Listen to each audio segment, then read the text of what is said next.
الحمدللہ نحمدہ ونصلی علی رسولہ الکریم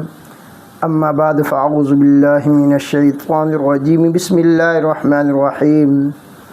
وقال النبی صلی اللہ علیہ وآلہ وسلم لا يدخل الجنۃ قاطع صدق اللہ العظیم۔ محترم سامعین گرامی قدر، حضور علیہ الصلوۃ والسلام کی 40 احادیث مبارکہ کے سلسلے میں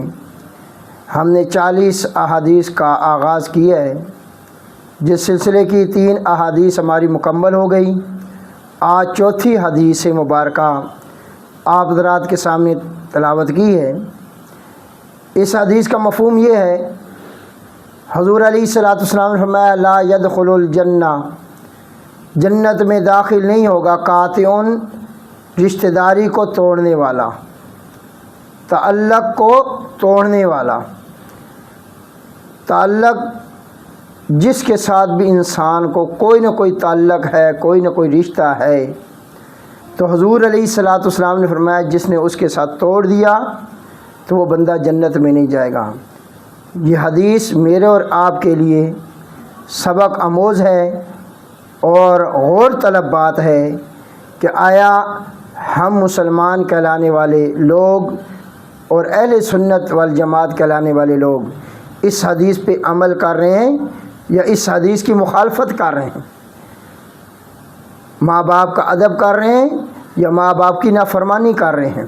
بہن بھائیوں سے رشتہ جوڑ رہے ہیں یا توڑ رہے ہیں؟ پڑوسیوں کے حقوق پورے کر رہے ہیں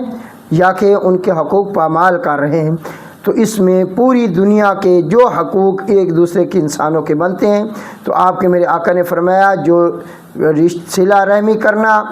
اللہ پاک کا حکم ہے کہ رشتہ داری سل من قطع، جو تجھ سے توڑے تو اس سے جوڑ، یہ حضور علیہ الصلوۃ والسلام نے فرمایا ہے۔ تو آج ہمارے گھروں میں اگر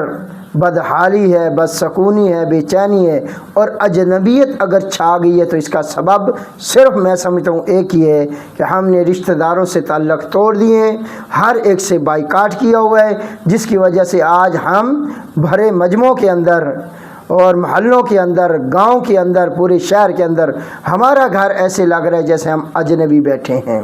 ہماری کسی سے کوئی واقفیت بھی نہیں ہے۔ تو لہٰذا حضور علیہ الصلوۃ والسلام نے مدینہ کے اندر جا کے سب سے پہلے صحابہ میں موحد قائم کی تھی اور فرمایا انما المؤمنون اخوہ، تمام مسلمان آپس میں بھائی بھائی ہیں۔ تو اللہ سے میں دعا کرتا ہوں اللہ پاک ہمیں اپنی رشتہ داریاں جوڑنے کی توفیق عطا فرمائے، ایک دوسرے کے ساتھ تعلق قائم کرنے کی توفیق عطا فرمائے، اور جن حضرات کے تعلق ختم ہو چکے ہیں، بائیکاٹ کر چکے ہیں، اس حدیث کو مد نظر رکھتے ہوئے تمام میں حضرات سے اپیل کروں گا کہ خدارا حضور علیہ الصلوۃ والسلام کے اس فرمان کو مد نظر رکھتے ہوئے ان سے تعلق جوڑیں، ان سے تعلق بنائیں اور ان کے قریب جائیں۔ اللہ سے دعا ہے اللہ پاک آپ کو مجھے عمل کی توفیق عطا فرمائے۔